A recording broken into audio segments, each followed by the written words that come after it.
Ashoka himself firmly believed that his truth conquest was at least far better than his previous policy of violence, of sword conquest.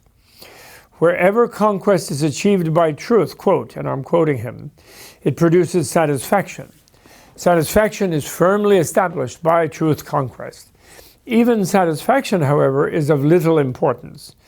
King Ashoka attaches values ultimately only to the consequences of action in the future life. And his edict on truth has been inscribed so that my children and great-grandchildren who may come after me should not think new conquests worth achieving. If they do conquer, let them take pleasure in moderation and mild punishments. Let them consider truth conquest the only true conquest. Sort of, the conquest of hearts and minds, that is, by Dharma. This is good here and hereafter. Let their pleasure be pleasure in truth, for this alone is good here and hereafter, end quote. It's really unusual, I think, really. I mean, you can call it propaganda for that matter. You don't have to get all pious about calling it truth. But still, the idea that that's the way, that soft power, if you will, power of reality, of realism, power of making people feel satisfied, power of enlisting their voluntary connection to you in the context of society. 2,300 years ago is just amazing. And then written in stone, so that his grandchildren would know not to go out and make war, the way kings tend to do. Ever since and still today, even without being kings, presidents, to get into it. Ashoka was genuinely converted in the sense that he saw the practical superiority of moral and enlightened policy.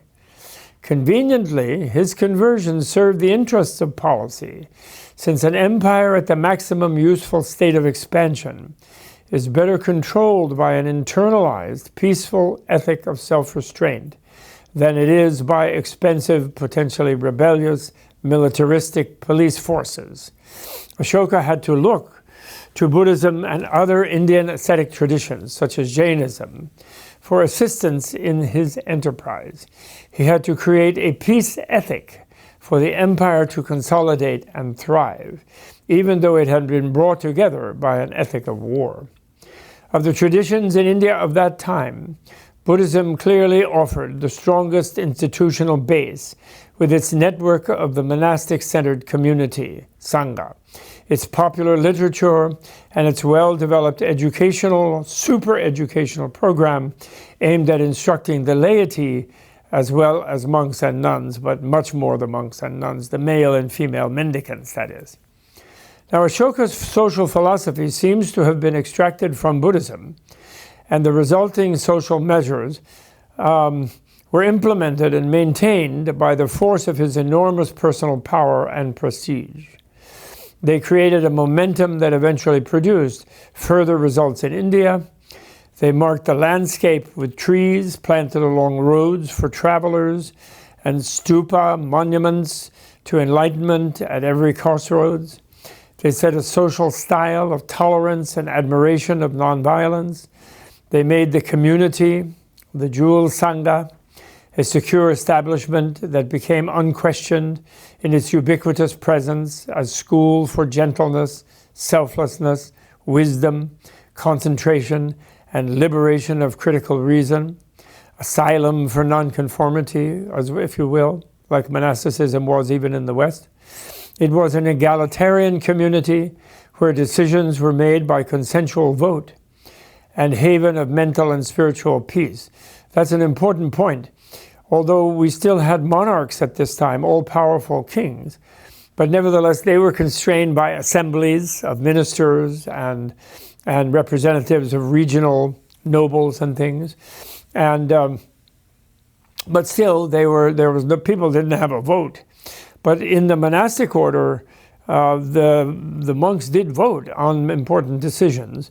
And also, the kind of vote that they did to avoid partisanship, not by opposite of bipartisanship, were consensual, which means that when there was a minority outvoted by a majority and which was then able to rule, they didn't leave it at that.